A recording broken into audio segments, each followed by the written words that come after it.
అవన్నీ నేను చీప్గా నేను మాట్లాడను. అంటే బాధ్యత లేకుండా వెళ్ళడం, ఏదైతే మీరు ఒకసారి చూస్తే కోడ్ ఆఫ్ కాండక్ట్ ఉంది.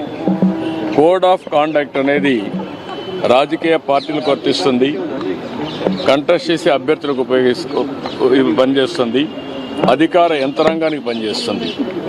కానీ విచిత్ర వాదన, మేము మాత్రం మాకు కోడ్ ఆఫ్ కాండక్ట్ లేదు, మేము ఎక్కడికైనా పోతాం అని వైలేట్ చేసి ఒకసారి ఎలక్షన్ కమిషన్ ఆర్డర్ ఇచ్చిన తర్వాత మీరు రావడానికి వీలు లేదంటే ప్రజాస్వామ్యం నిలిపేయాలి.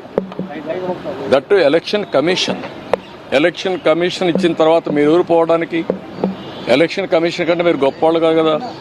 మీ రాజకీయ పార్టీ కానీ ఏ రాజకీయ పార్టీ కానీ ఈరోజు నడుస్తున్నాయంటే ఎన్నికల కమిషన్ గైడ్ లైన్స్ ప్రకారం మనం నడుస్తున్నాం. ప్రజాస్వామ్యంలో అటానమస్ బాడీ ఎన్నికల కమిషన్. ఈరోజు ఎమ్మెల్సీ ఎలక్షన్ జరుగుతున్నాయి.